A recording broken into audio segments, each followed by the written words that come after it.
Hello, my name's Kara Perez. I'm the founder of Bravely Go, a financial education company that focuses on the intersection of sustainable living and financial education. And I'm also the author of a new book called Green Money: How to Reduce Waste, Build Wealth, and Create a Better Future for All. I'm so excited to talk to you. It's funny because I've been following you. I don't use Instagram anymore, so I don't see your face every day Mm, anymore.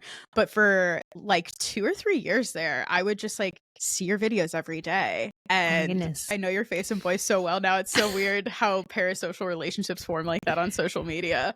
But it's good to talk to you in real time. Um, no pun intended. I would love to start with like how you got started on your journey. I know this really started as just like a debt payoff journey for you and blogging. What called you to blogging about it? Mm. And how are you able to sort of work through the start of building the initial phases of Bravely Go, whether you realize you were like doing it or not, right? Yeah, I did not realize I was doing it.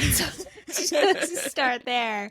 So I think it's important to put into context for listeners that I have never had a full-time salaried job. I'm 36. No one has ever been like, "Hey girl, let's get you a 401k." Like never. So I graduated college in 2011. I had $25,302 in student loan debt, and I got a job about 4 weeks after graduation as a waitress. And then I worked in food service until I was 30 in Whew. some capacity, either waiting tables or catering ended up being a big thing for me. But I was very low income. Like my first year out of college, I think I made $12,000 in 2012. And then I made like $15,000. I made $16,000. So I was barely able to pay rent and groceries and utilities and like put gas in the car. And that was it. So I couldn't really afford my student loan payments, let alone savings, let alone investing. Did not know what investing was when I was 22, 23, 24. What did you And go to college for? yes, great question. I my degree is in English, and my concentration's in critical race theory, Hmm. which makes living in the U.S. right now very interesting. Yeah. Got a whole lens for that. Yes, and so yeah, like nobody wanted to hire me, right? So I worked as a waitress and then as a caterer, and then when I was like just about to turn 26, I just had my quarter life crisis, and it centered on money because money had been so hard in my early adulthood. And I had also grown up low income in a single parent household. And I was just like, oh my God, this is never going to change unless I make this change. Like, I have to be my own knight on a white horse situation here Yeah. because no one is helping me and like no one is going to help me. And so, with my fabulous English degree, I've always been a writer. And I thought, I'm going to blog about trying to pay off my student loan debt because I want some sort of record. I wanted to be a writer. I wanted to be a screenwriter. I wanted to be an author. I knew I wanted to write in life. And so I was like, okay, well, this is what's stressing me the F out. So, like, let's talk about this. Yeah. So, I got a free WordPress. It was called From Frugal to Free.wordpress.com. Ooh. And I was just like, here's what's up. I'm trying to go from intense frugality to financial freedom. And I would blog like 4 or 5 times a week. Just here's what I'm doing to try and earn money. Here's what I'm doing with the money I made. So the blog post would be like, okay, hey guys, like I picked up a catering shift this weekend and made an additional $120. I'm going to put $80 towards my student loans. I'm going to put $20 towards taxes, and I'm going to put $20 in. I'm going to leave $20 in my checking account. Like, I feel really good about this weekend. I'm hoping I can pick up like 3 more catering shifts or whatever. Like, it was very sort of like budget diary. Mhm. And it was amazing. It actually ended up being amazing. The blog grew in traffic. It just got a bunch of attention because it was very frank.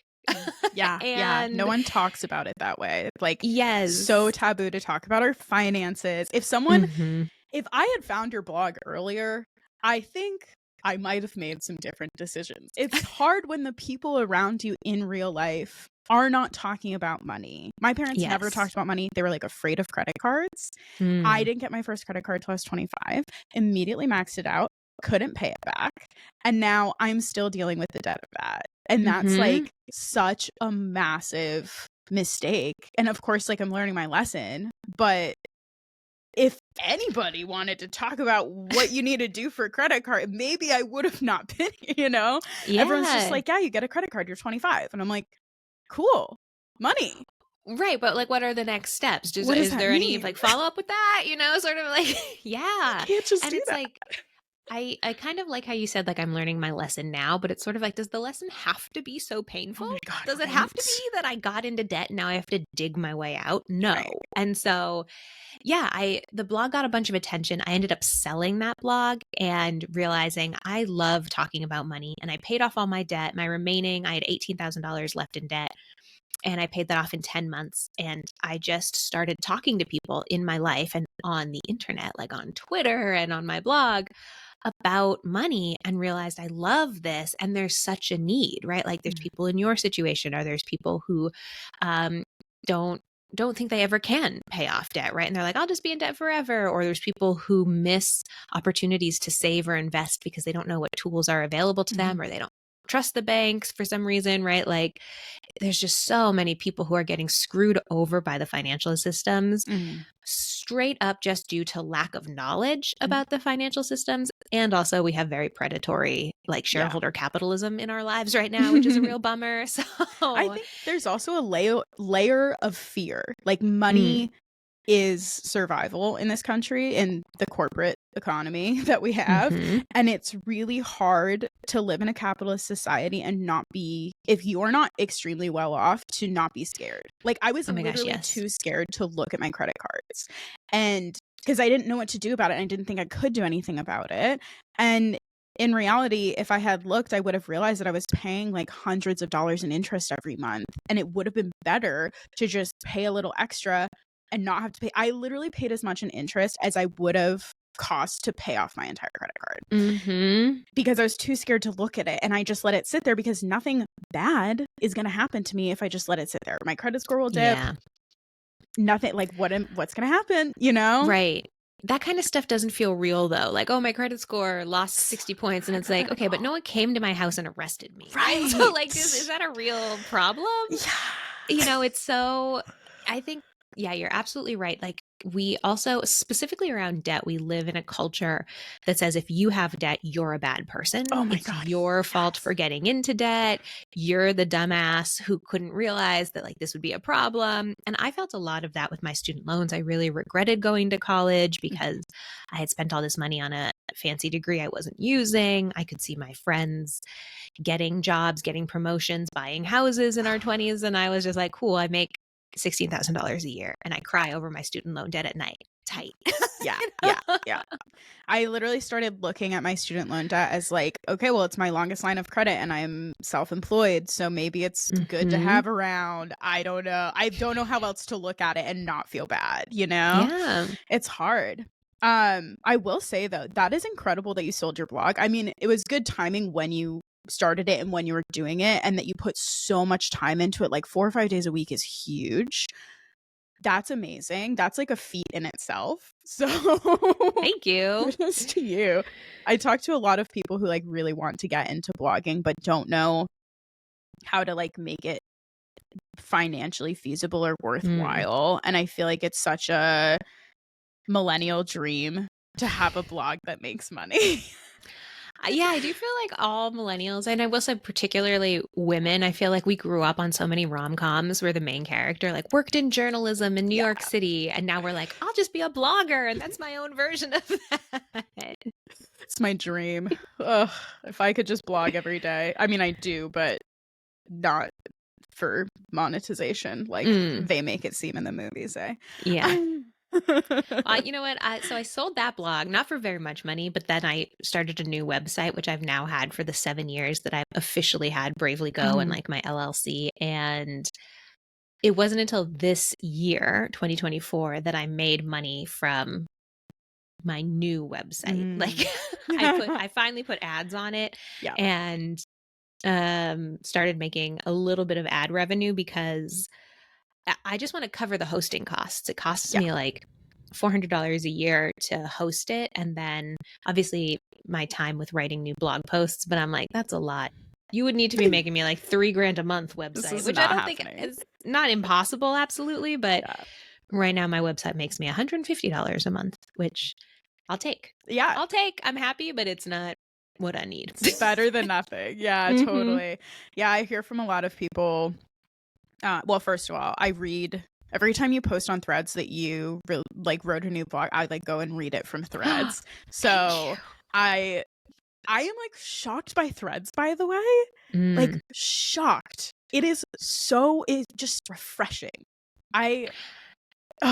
It's great. No ads. No ads is an incredible place to live. As we talk about putting ads on our blogs. Anyway. Anyway, just like ignore my ads.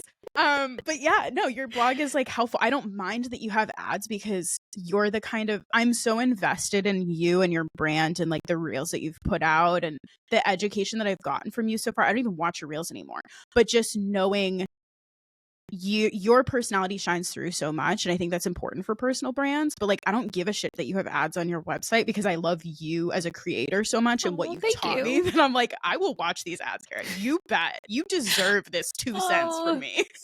I appreciate that a lot. I appreciate that a lot. And I think it does speak to just coming back to this idea of like people want to build maybe a personal brand or they want to share themselves on the internet. I will say, like, I've been doing it now for 9 years, really, but full time for about 5.5 years. And it is a fine line between what do I share and what do I not share. And like, I think also increasingly, like, I'm someone who talks about money and also politics, right? And like how money is politicized, and increasingly you get like angry people, which is fine to an extent. Like, I really try and keep my pages open for communication because I feel like it's my responsibility as like a privileged white person to deal with the people who are like, the wage gap isn't real. And I'm like, let me explain to you why it is. It's very real. Sir.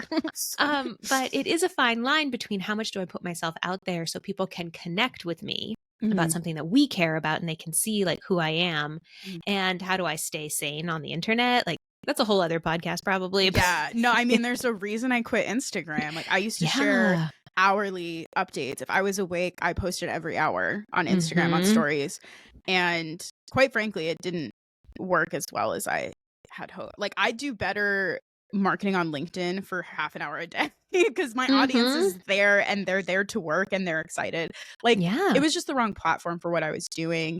And also, it was just exhausting. Like, I don't even enjoy opening Instagram anymore, which is disappointing. But I think you're right. Like, it's hard to be online that long and sharing so much of yourself, and also knowing where the line is. Like, you want to be personal enough that people connect with you, but you don't want to be so personal that you're oversharing or that you're like in, putting yourself at risk and making your life vulnerable. So yes. Yeah, like I just saw someone who posted a selfie from the toilet, like full. I was not like, oh, you can just see my face and I'm clearly sitting down. I was like, oh girl, this is not safe for work. Like, keep that to yourself. You don't need to share that.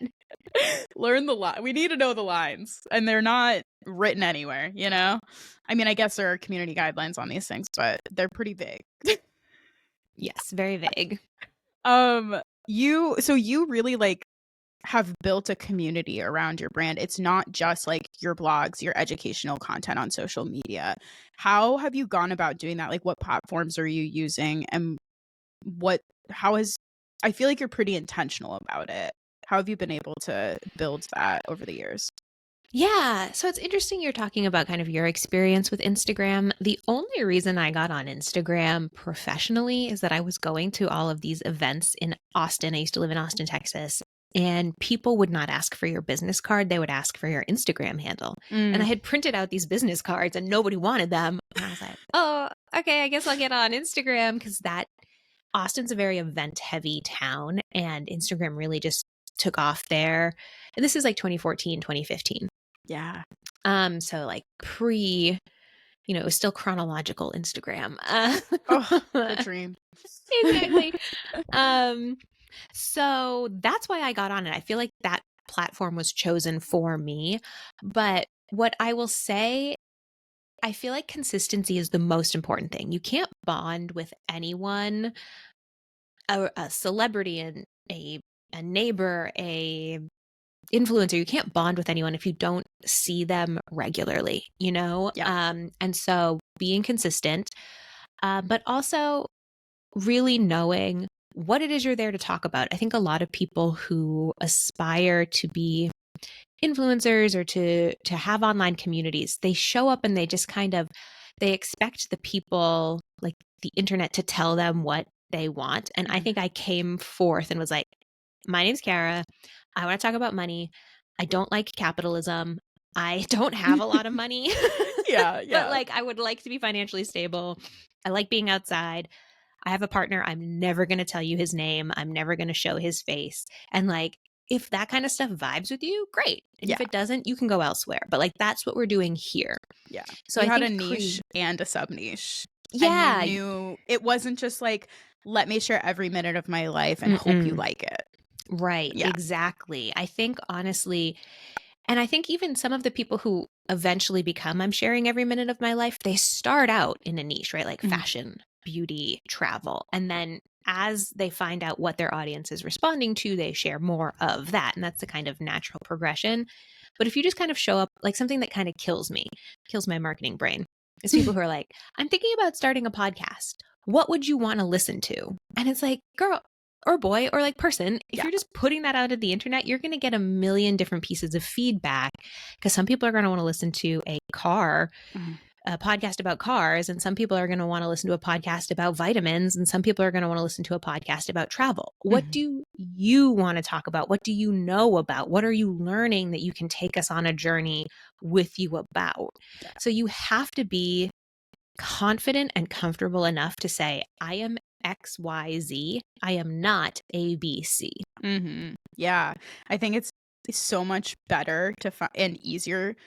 Your content will be better and it will be easier for you to find success, whether you're like being paid by a client to do something or you are trying to attract people with your content. Yes. If it's something that you're passionate about, like you happily wrote that blog 5 days a week because you were excited about it and you were motivated and you were like lit up realizing that other people probably are feeling the same things you are. And that's why it did so well. It didn't do well because you were talking about money and money is a hot topic. It did well because you showed up every day and you were excited to talk about it. 100%. Yeah. I think that's important to when I coach freelancers on like starting their businesses, and a lot of people get tripped up on their niche and they're like, but I'm gonna have to do this forever. And is it profitable? And like, do I only have to have one and all this stuff? And it's like, just pick something you could talk about until 3 a.m. and you will get there. And understand that it's okay to change and pivot. Yeah. But you can't be changing and pivoting every single day, chasing likes and chasing validation from other people. Like when I first started, first of all, I didn't know this was going to be a business. And I think now that we're so far into the influencer, blogger, digital entrepreneur space, like we know it's much more polished than it was even just a decade ago. When I started, it was sort of just like, I'm doing this thing that I like. Oh my gosh, here's an opportunity. Cool. I'm going to do some more of this. Like, oh, here's another opportunity. Like it was very piecemeal and there was no strategy. And now you have people, we have coaches and we have people who are like, here's the roadmap. And it feels like if you want to do it, you have to come and immediately be like, here's my profitable niche. Here's like how many times I'm going to post. And the kind of organicness is lost.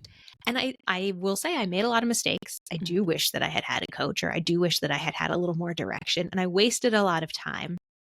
But you have to release some of that pressure on yourself if you're expecting to do it perfect right from the get-go. If you're expecting to have your first like 10K month, the first month, please, my first month, okay, January 2017, I got my LLC January 7th. And January 7th, something like that. First week of January. So January 2017 was my first month. And I think I made like $800. And I was thrilled. I was over the moon, right? I was like, I made this money. $800 before tax. Yeah. Not an amount of money you can really do anything with. So release the pressure on yourselves to really have it all figured out and give yourself the chance to, again, within your niche, like within your kind of structured boxes, to give yourself breathing room. Yeah. I think it's so much better to treat it like an experiment and like you're exploring, like you're on to choose your own adventure. You're never going to get it right the first time. You've never fucking done this before. Majority of people. If you think this is like a toddler never having walked before stumbling and you walking over to them and being like, bitch, get up. Like, you wouldn't do that, right? No. So why do we do it to ourselves? Because we put a lot of pressure on it. We expect ourselves to succeed, especially if we've succeeded at something before, we've been good at something before. It's a lot harder to be new. Yes. And you just have to sort of find your way. Like my niche found me. I was not, when I first got successful and stable with freelancing, I was writing for coding boot camps.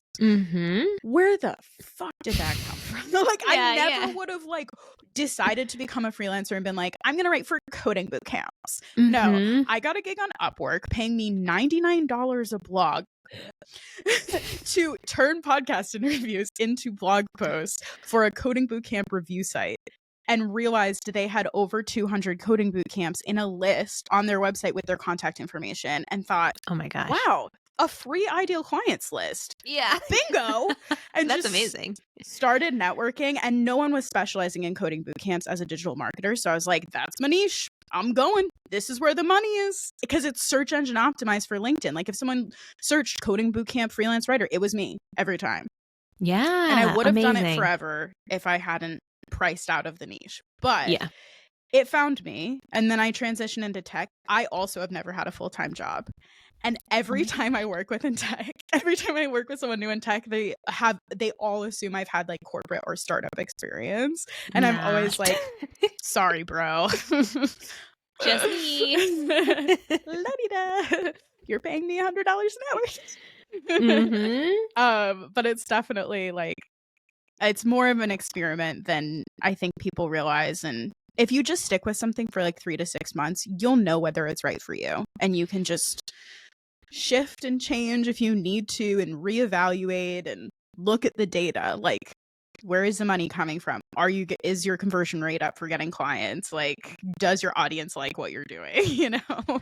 Yeah. Yes. And I love that you said 3 to 6 months, because I also feel like it is rampant on social media where people are like, I posted every day to YouTube for a week and here's what I learned. And it's like, nothing. You didn't learn anything. Yeah. Because it hasn't really been enough time. Yeah. You barely get discoverability results in a week on YouTube. Like, give one video a month on YouTube and then tell me what you've learned from that, right? Like, post every day for 6 months and then tell me what you learned from that, or every week for 6 months. But you have to give yourself so much more time than a lot of the gurus or a lot of the viral content tells you. A lot of them are like, here's how you can do this in 30 days.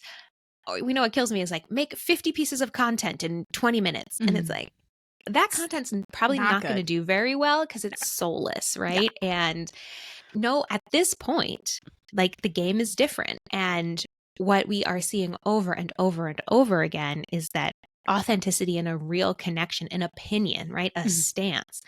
Not just something that's pretty, not just something that looks polished, but something that tells you who the creator is and what they stand for, as well as, yes, what they can offer you, but like, who is behind it. Yeah. And we see that increasingly too with even like big corporations. Like Gen Z and millennials don't play about their money a lot of the time. Like, if a brand messes up, millennials and Gen Z will boycott you. You know, they will withhold their money from you. Chipotle is going down. Yeah, like, you don't align with their values right now, and you have the brand has to fix it before the money comes back. And I think that's a very valuable lesson for small freelancers to understand of. It's not that I have to show up and pump out a ton of content. It's that the content that goes out has to reach the right people and say the right thing. And if that means you're only doing one Instagram post a week or something, that's fine. But be consistent and be clear in that post, and give yourself 3 to 6 months to do that before you make any decisions, before you get your feelings hurt. This is also, just again on the side, a bit of a tangent here, but like, this is also a business, freelancing, entrepreneurship, that comes with a lot of no's. It comes with a lot of no's. I would say I've been like very successful. I hear no all the time. Yes. Or just get ghosted. Yes, I was just going to say. Girl. Oh my gosh. In promoting the book, right? Like I'm pitching myself to all these podcasts and to like newsletters and stuff. And I have a spreadsheet that I'm tracking. And so I had like 160 As you podcasts should. Yes, I've yes, yes. pitched. And it's been great. And also, like, man, the amount of people that are highlighted a soft, like a light red, which means I haven't gotten a hard no. I've just been ghosted. Yeah, but you're going to Oh, follow it's up. shocking. It's like Yeah. 50 podcasts. Oh, I'm like, yeah. oh, they just didn't get back to me. Yeah, yeah. I mean, that's how it is with getting freelance clients too. And I tell people, like, this is why you need to give it time. Like, you don't know what the person you're reaching out to is going through. You don't know if they're actively hiring someone. You don't know if people are getting laid off. You don't know if they're working on a strategy and they're going to need you in 3 months, but right now they don't, but they're so busy that they can't get back to you. You don't know if they're on a budget freeze. Like, you don't know anything about their situation. You cannot make a single assumption. And if you do, you're just hurting yourself. Yes. All you know is that silence is neutral. Silence means, please follow up with me in 3 months when I am ready to make another decision. I follow up with people 5 times, even if they were silent every single time, but it's quarterly. So every 3 months, because that's when decisions are being made. So you're not being annoying. You're not being salesy. You're offering to help them when they might need help. And if they don't respond after 5, then like, that's it. But it takes time. Most people are going to respond on like the 3rd or 4th or 5th follow-up. You're never going to get a client first message, first follow-up. And be ready to just hear no or not right now and follow up. If someone says not right now, that means yes, please follow up with me. I don't want to forget about you, but I'm not going to remember you. Right. Yes. I think that's so smart. I love that. And I also think you have to kind of kill your own ego a little bit and understand that you're not other people's priorities. Yeah. You may be helpful to them, but ultimately you're not their priority. Like I just had a brand reach out to me that they slid into my Instagram DMs and they're like a sustainable clothing company for kids. And I was like, okay, send me like a partnership blurb. Mm-hmm. You know, like, what do you want to pay me? What do you want me to do? Let me know. So they emailed me and it wasn't going to work out for a couple of reasons. One, they wanted to do affiliate only. And 2, they're like hardcore just kids. They don't have any adult clothing. And I am child free by choice, which I'm pretty vocal about on that's not going to work out. And it's not to say that my audience doesn't have kids, right? Like I'm sure I have thousands of parents in my audience, but can I authentically market children's clothing for just an affiliate commission? Right. Nah, I can't. And so it took me like 2 days to get back to them to just be like, oh, I'm sorry, I don't think this is a good work. I don't think this is a good work partnership because I don't have kids and I don't think I can do this. But it took me 2 days. And I'm sure in those 2 days they were like, is Kara going to get back to us? Whatever. But like they weren't my priority. Right. And you have to understand, that's someone who pitched me. So when I'm pitching people, I remember like, hey, they may have other things going on. It may be a busy Q4 for them, right? Like, I don't know. Yeah. So if you don't hear back, just assume you're not the main character in their life and that's okay. Yeah. Yeah. It really does. It just takes time to get used to it. It's just like anything else. Your nervous system, your brain, your like what is equilibrium to you is going to be different throughout your career. Like when I first started, I would like hold my breath waiting for someone to accept my connection request on LinkedIn or to respond to one of my DMs or something. And I would like sit in agony for hours at my computer at my kitchen table. And my roommate at the time would come in and be like, bitch, send it. Like, stop overthinking it. They're not even going to respond to you. Don't worry. And we all need that friend. Totally.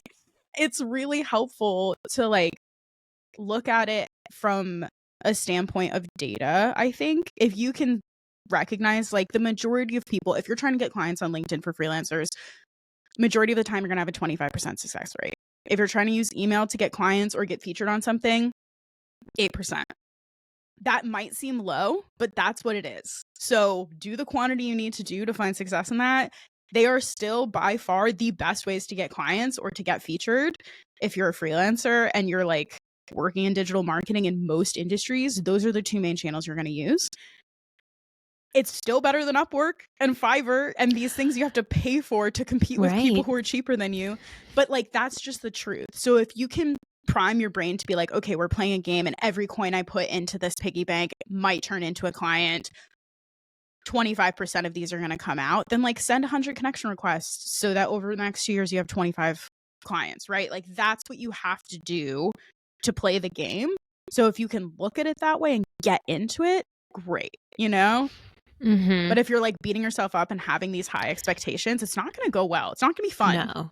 Yeah, it's not, you're not going to last very long because Yeah. that's a miserable place to be. So yeah, you just have to understand like this comes with a lot of, it's like being an actor, you Yeah. know, like actors try out for a lot of things and they don't get it. Yeah. And they yeah. keep trying out. For years. Okay, I want to talk about before we get into talking about your book. You guys have had kind of a tumultuous couple of years with like traveling and moving and things like that. We have a lot of like digital nomads in our community and a lot of people who either like live in a van full time or travel for like 3 to 6 weeks at a time and then have a home base. How has that, do you have any like tips or lessons learned from this experience of like traveling for 8 weeks at a time and moving across the country and stuff like that? Yes. So my partner and I traveled in Mexico, Costa Rica, and Colombia for 8 weeks in 2022. Then we came back and stayed with his parents for a month. And then we did another 7 weeks of travel in just Colombia. And then we've moved within the US like 3 times in the last year and a half. So it's been a lot of movement. And I would say, my biggest piece of advice, like if I could go back and do it again, I would deprioritize meetings to an extreme point. So like one of my biggest streams of income is one-on-one coaching with people. But it's so hard to do that when you're moving hotels or hostels, or even if you're renting an apartment.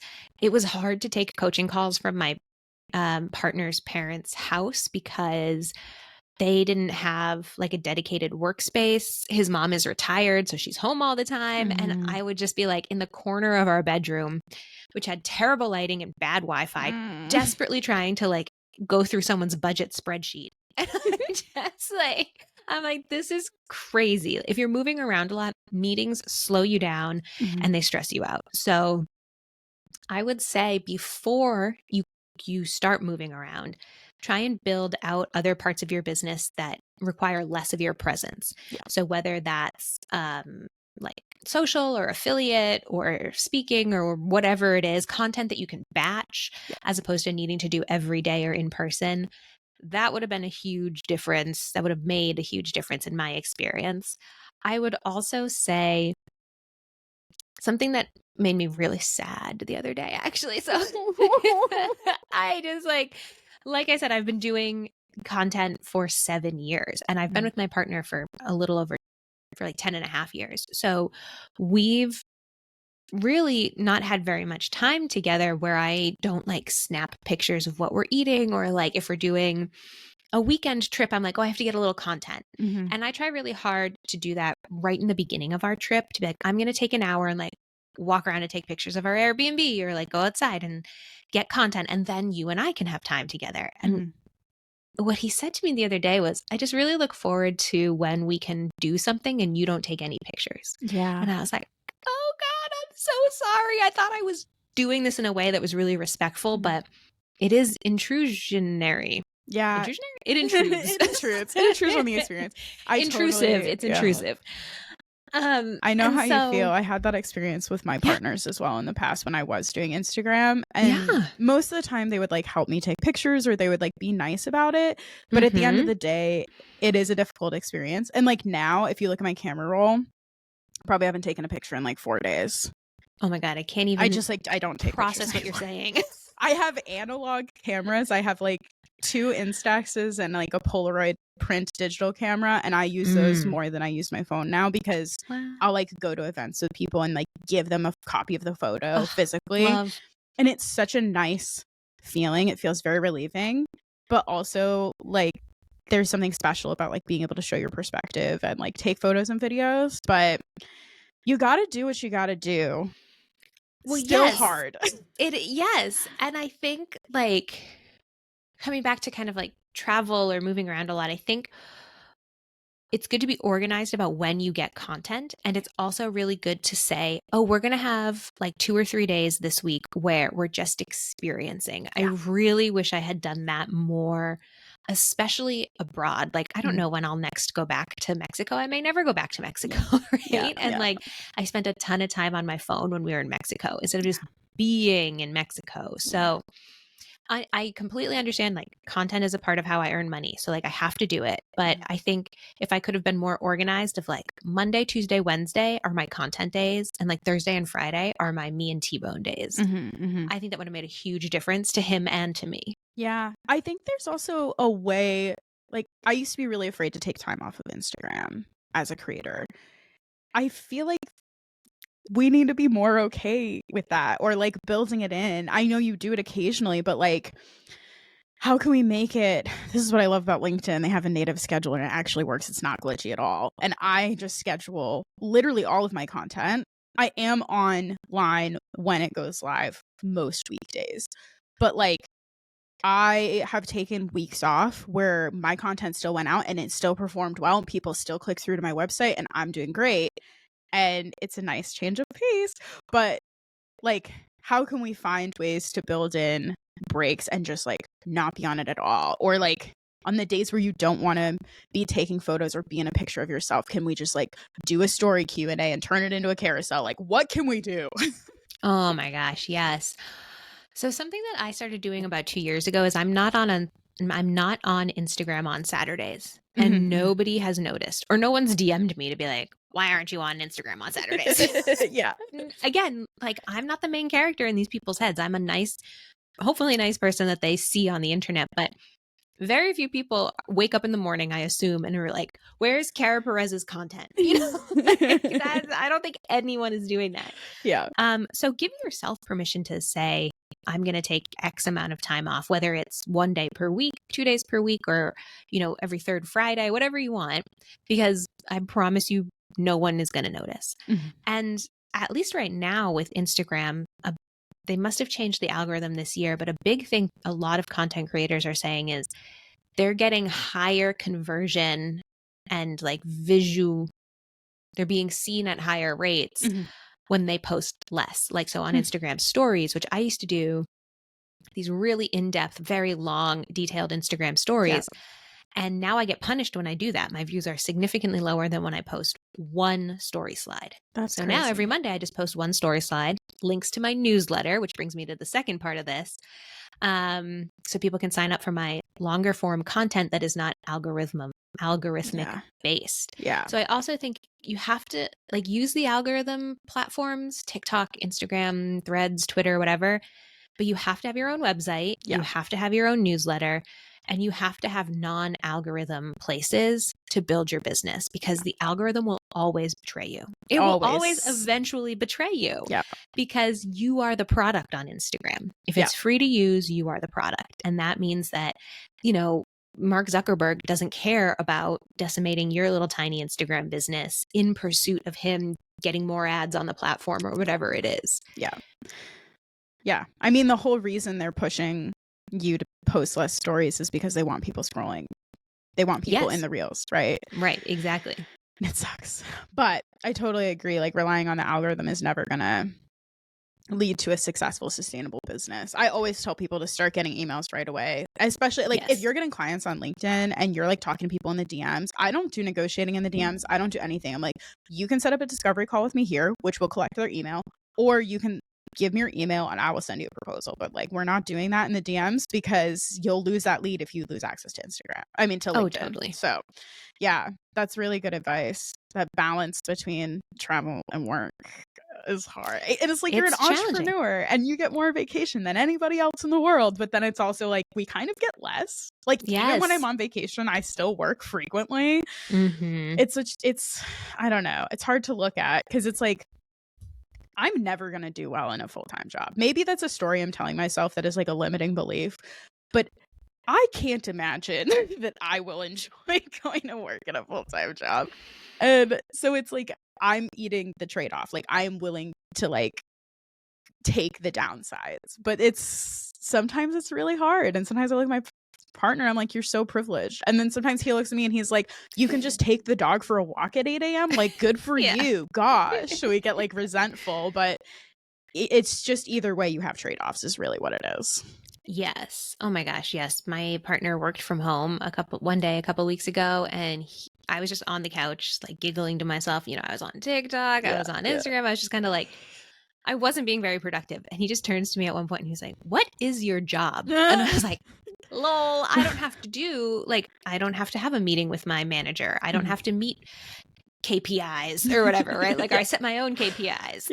Yeah. But you like, guess what? Sometimes I get paid on a 90-day cycle, or like I have to pay all my own taxes and fees, and the business credit card. Yeah, I have to pay that. Yeah. It's not, that doesn't just go to like X corporation, that comes to me. Yeah, totally. All right. So let's talk about your book.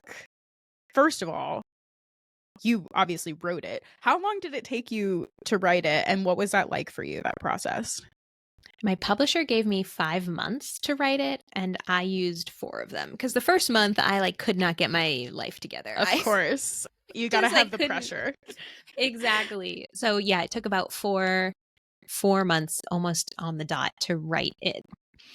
What was the process like? So the book is about money and sustainability. And I really wanted to make both of which are very intimidating, or in some cases like boring topics, depending on where you come from.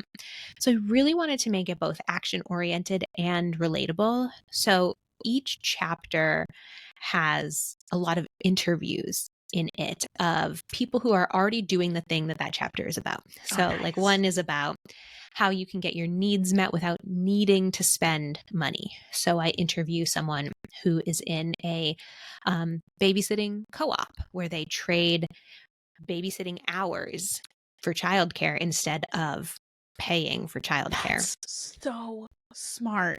Yes, As it's so cool. Thinking, I'm trying to decide if I want to have kids or not, and like maybe I'm overthinking it, maybe it'll just fucking happen. But childcare is one of my biggest fears because it is so expensive, and I'm also like scared of our school system and our healthcare system, so that doesn't help. But can't put that on a kid. You know what I mean? It's like if you're gonna have a kid, you're suddenly in all of these systems that cost a lot of money, and it's like that's so smart. Yeah. Yes. It probably exists here. We live in a hippie town. Amherst, so crunchy. You could start it and people would be open to it. I would be that girl. Yes. I love leading initiative. Kara, I'm already so thrilled. Okay, sorry. Continue. But so the book is just filled with stories of people already doing the thing that so many of us tell ourselves rather, that like we can't do, or there's no point in doing. Because the book discusses climate change very frankly. And like the book is not to convince you that climate change is real. It's assuming you're already there and like, here's what we can do about it. And so it grapples with big problems, but it is just story after story after story of people who are already doing it. And so that was really amazing to get to talk to these people and get to interview these people and connect with these people. It also was really draining and really stressful because I would reach out to people in like January, hey, can I interview you? Thinking this will happen the next 2 weeks. And some people would be like, sure, circle back in March. And I was like, okay, well, the book is due May 1st. So no.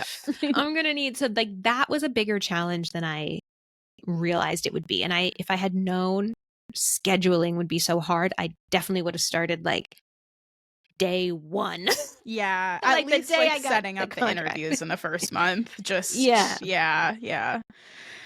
But other than that, writing was really easy because this was a book I'd wanted to write for a long time. I already had a lot of the book in my head and I just had to get it out. What was harder for me was writing the book proposal and now doing book promotion. Because again, I'm scheduling all my podcasts. I have my spreadsheet that I talked about earlier, right? And like that is so time consuming. So that's A, time I'm not earning money. Yeah. And B, it's a draining kind of work that just makes me more tired. Writing really got me excited. It lifted me up. I was so passionate about it. And I'm like, God, you know what sucks? Sending the same email like 47 times, slightly personalized. This is not fun work.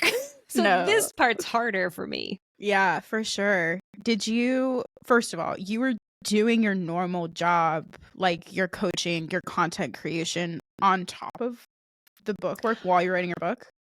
Yes, I definitely like I started taking Fridays completely off, so I wouldn't take or from other work. So I wouldn't take any meetings or coaching clients on Friday. So that could just be for writing. And that was really helpful. And I also closed my books during certain times. I would be like, these 2 weeks, I'm not doing anything. Like I really need to focus. Mhm. And like the book was due May 1st. So I didn't take any coaching clients for April. Mhm. Um, but so I had to pivot. So I haven't made as much money this year as I made last year because the book has just dominated the year. And that kind of has pros and cons because I knew signing with this publisher, it was going to be a sprint. Like we signed in November and the book comes out this November. So it's exactly a year. And a lot of other people, they get a book It's deal 2 and then the years. book comes out. Yeah, like 5 2 or even 3 years. years Yeah. down the line. And I was like, no. Did you like work with an agent and like pitch and you got like an official real publisher and all the whole ordeal? Yes, I actually have behind me, I have that black frame is my like publisher announcement, like the publisher's weekly announcement, because I was like, fuck yeah, we did this. That's so cute. Yes. But yeah, you got to celebrate your own wins, you know? Yeah. And yeah, so I had an agent reach out to me.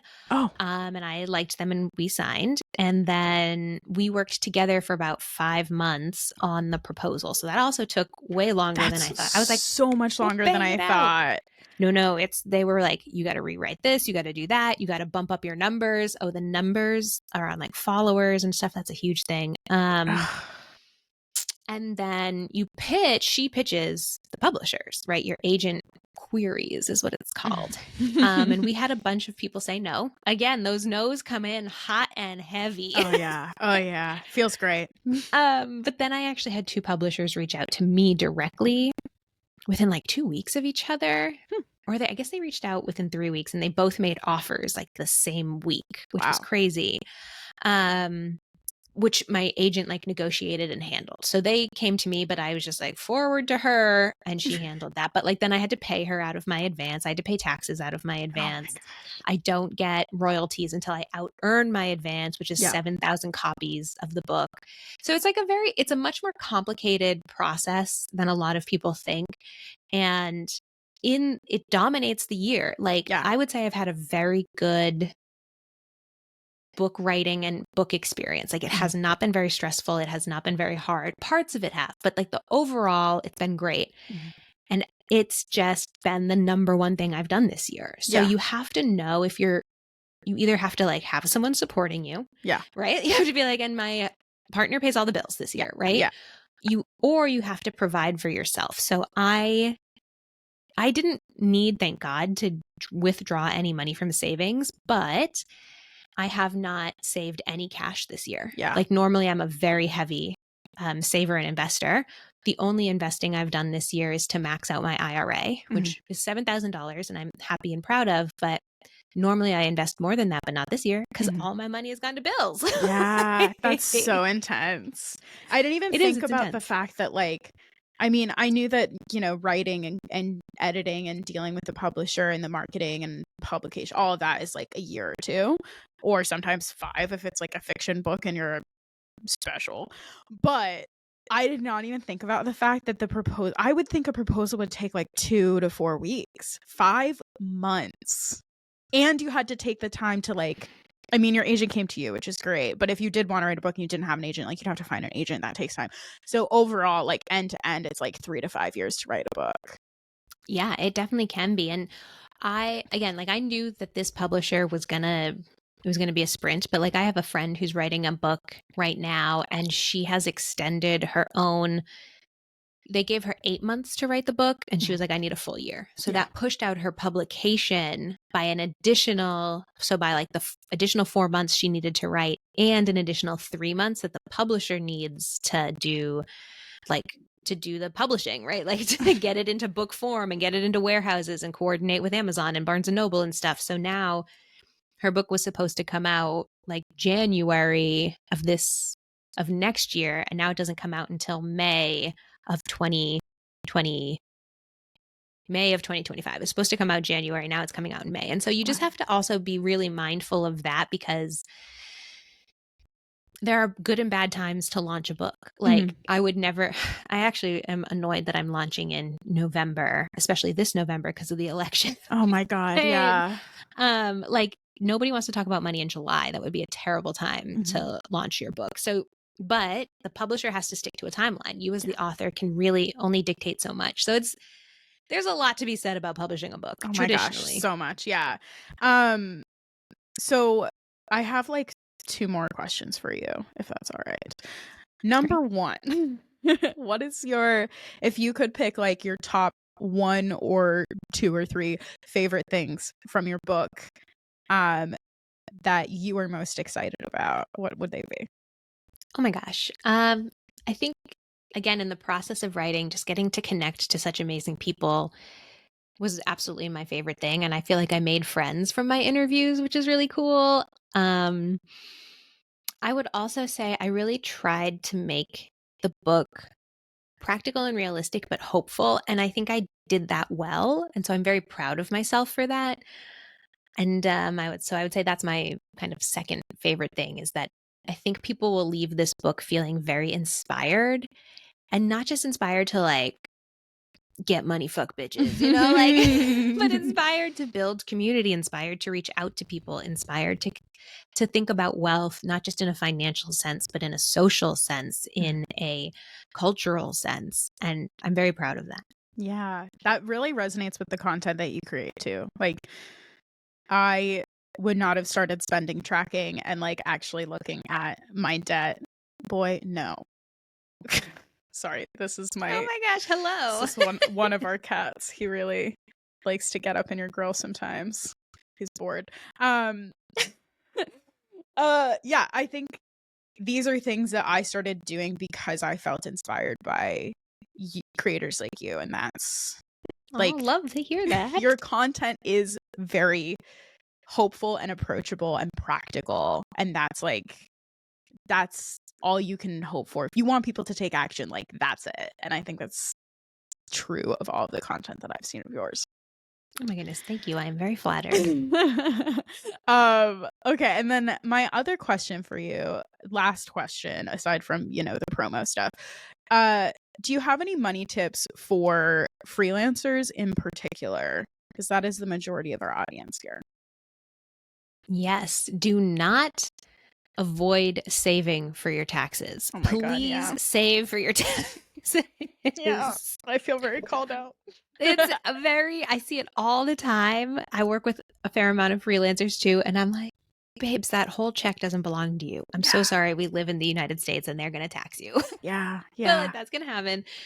Please save. I save 30% of all my income for taxes, and you never pay the full 30% because you got deductions and all these things, but like, save 30% and use that as a good metric. Like, if saving 30% for taxes is really negatively impacting your business, that tells you something. You're not need to charging charge more, enough. you need to diversify, you need to do whatever, right? But then also, when you don't pay that full 30% in, you get to give yourself a little bonus. Yeah. Like, every April, I give myself a little bonus. I'm like, ooh, look at this money here. That's a really good tip. I actually did not save for taxes for the first like 3 or 4 years of my business because I'm a clown and I was just like constantly in emergencies or like living beyond my means. And then tax time would come around and I would either just barely be able to pay it, but it was like with my whole next paycheck. So of course, still not saving for taxes. Or I was like, oh, well, I can just like get on an IRS payment plan. It's no big deal, no repercussions. But then you're actively not saving for next year's taxes because you're paying last year's taxes. And it just like, you get caught up in a really crappy cycle and it's not fun. So that's a really good tip. That's the money nerd in me right there. Yeah, totally. Okay. Where can people find your book? Is it on pre-order right now? It is available for pre-order everywhere. So Barnes & Noble, Amazon, Bookshop, Target. It's called Green Money. Green Money, Perez will take you right to it on the internet, a little Google search. And then I'm on the internet way too much. And my blog, if you want to check that out and see how I'm earning $150 a month, is bravelygo.co, not .com. Do not go to the .com. I don't know. I don't take ownership of that website. I don't know what's going on over there.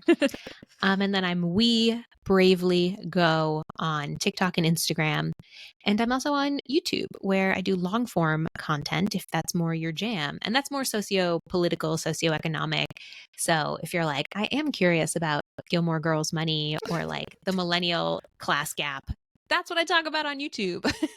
I did watch your Gilmore Girls video, which is funny because I'm in my like annual Gilmore Girls rewatch era right now. So it was perfect timing. You're so good at timely content. Who is she? Oh my goodness. I try.